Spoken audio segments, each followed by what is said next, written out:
The first soldier lost by the Ukrainian armed forces in 2019 was Mykola Holubov of the 10th Brigade. On the 1st of January, he came under fire near the village of Novotoshkivska in the Luhansk region. He was 20 years old.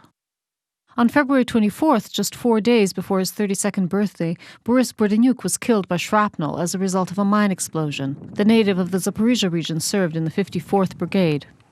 Bogdan Havrilev from the Ivano-Frankivsk region was a reconnaissance officer in the 80th Brigade. He died on the 4th of March in a heavy artillery strike on the village of Lebedinsky in the Donetsk region. He was only 19.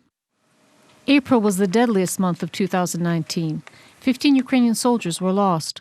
On April 2nd, 50-year-old Alexander Malutin from Bakhmut and 39-year-old Yana Chervona from Kharkiv were killed. They were on guard when Russian hybrid forces began shelling with mortars. Yana Chervona was a mother of two.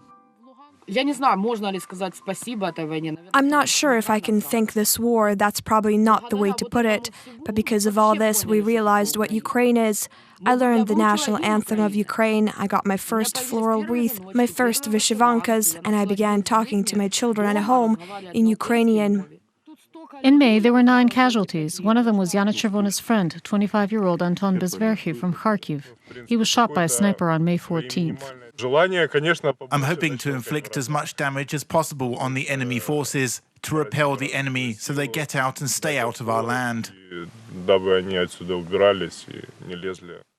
48-year-old Eduard Lazarev was born in Russia. When the war broke out, he was a contract soldier with the Ukrainian armed forces in the Lviv region. He volunteered to defend his new homeland and served on the front line with the 17th Brigade.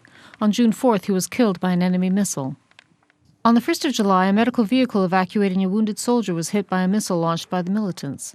Field medic Irina Shevchenko, nicknamed Mama Ira, died from severe burns. It's a point of pride that I'm with the Marines. I believe I'm not redundant and not an outsider for them. This is our mama, our sister. She always says, "Come on, boys." 4 soldiers were killed on the 6th of August. They were fortifying Ukrainian positions when Russian hybrid forces began mortar shelling. 9 army personnel were killed in October. 36-year-old Yaroslava Nikonenko joined the forces as a sniper after losing her father, who fought as part of the Aidar volunteer battalion. Yaroslava was killed by a sniper, leaving behind a daughter in the Poltava region. Nikonenko was buried beside her father.